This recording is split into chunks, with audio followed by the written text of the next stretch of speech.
Hello and welcome to the Wine Educate podcast, where we explore WSET education, study tips, and practical advice for wine enthusiasts and professionals. I'm your host, Joanne Close, and this is episode 24, the 3 best wine books you will ever own.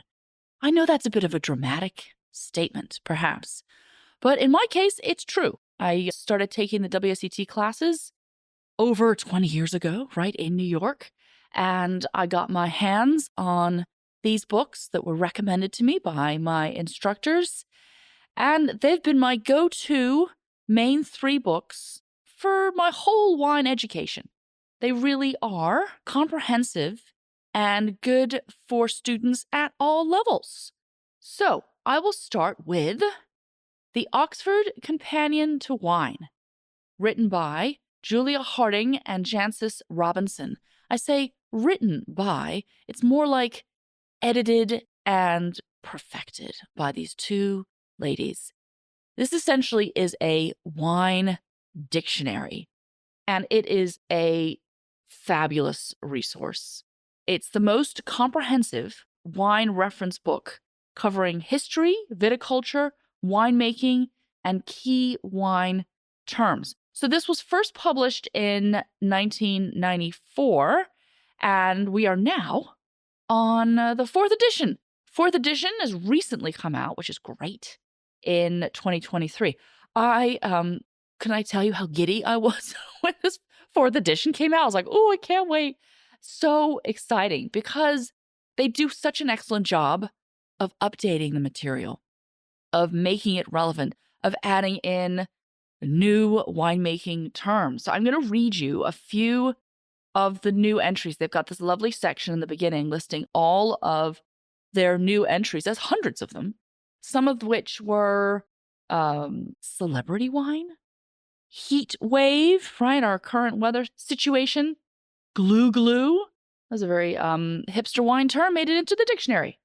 Latvia. Okay, so Latvia made it in the dictionary as well, making some wine.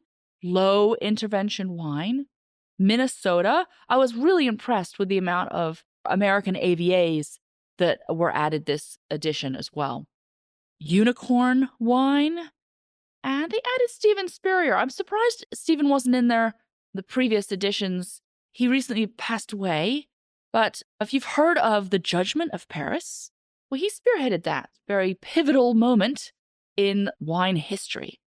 So how do you use this? Well, it's a dictionary. So if you're having problems with a term, say I start talking about malolactic conversion, you're like, what is that? Get out your dictionary, look it up. There's a nice definition just on malolactic conversion. So you can use it to help fill in some of the gaps of your knowledge. It's perfect for just having a quick reference to material. Okay. You can buy this sucker pretty much anywhere. I don't know if you can get used copies yet, but it's worth a try. Amazon and places like that, they have it, but maybe have a poke around on thriftbooks.com and see if you can get a used copy, but make sure it's the 4th edition. You really are going to want the current edition. Okay. Wine book number 2, The World Atlas of Wine, 8th edition. All right, so this is Jancis again. If you don't know Jancis Robinson, you should, because she's OG, fabulous. She's a master of wine, and she has a part in some of what I feel like are the very best wine publications, this being one of them. And Hugh Johnson, absolutely lovely. So if you look in the beginning of this book, I kind of had to flip through just to refresh my memory. There is this wonderful picture of Hugh Johnson and Jancis Robinson sitting in a garden, enjoying a glass of wine. In my mind, I think it's like a Riesling. And this visceral feeling, I was like, I want to do that. I want to be with them. Wouldn't that be nice to sit in the garden with those 2, have a glass of wine? Fabulous. Anyway, they're good friends. They started this book, The World Atlas of Wine, back, I think in the late 60s is when the first one came out. I guess I forgot to look up that, but I know it was way earlier than the Oxford Companion. It is the definitive wine atlas featuring detailed maps of the world's wine regions. And the maps are great, really great. They give you a good sense of altitude and topography. They go into super, super detail on some wine regions. So it's really a lovely thing to be drinking a wine and then flip open your atlas and pinpoint exactly the place where those grapes were grown. And then you can think about all the things, right? Altitude and weather and climate. It's a really lovely resource. I'd say also at the beginning of it, and I've forgotten that this was here, there's some really nice information on wine in general. And I think the information kind of falls between like level 1 and level 2, but do check it out because it's very thorough and well written. So how to use this? Well, it's perfect for level 2 and level 3 students to be able to visualize all the wine geography. And it's going to help you memorize the major cities, the rivers, and all those other key factors that you need to know, right? For level 2 and level 3. All right, my third book is Understanding Wine Technology. I used this book so much for my diploma. And then, honestly, I kind of forgot about it a little bit.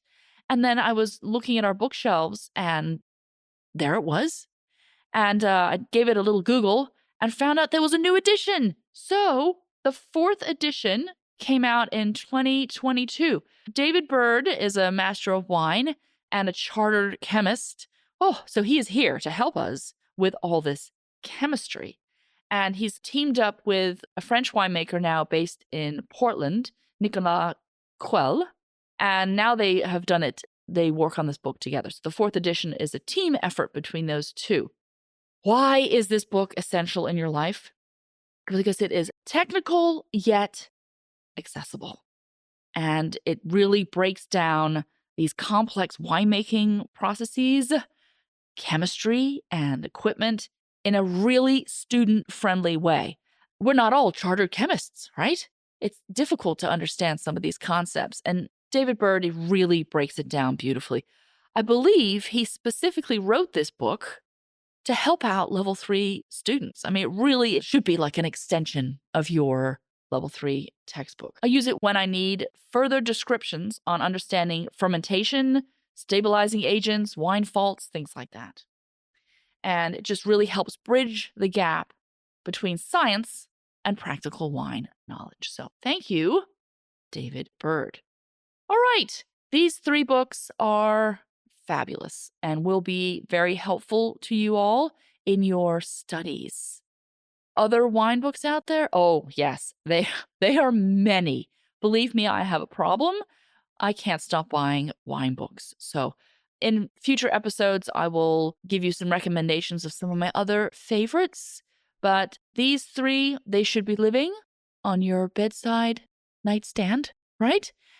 You really should be referencing it all the time. It's going to be very useful for you. All right.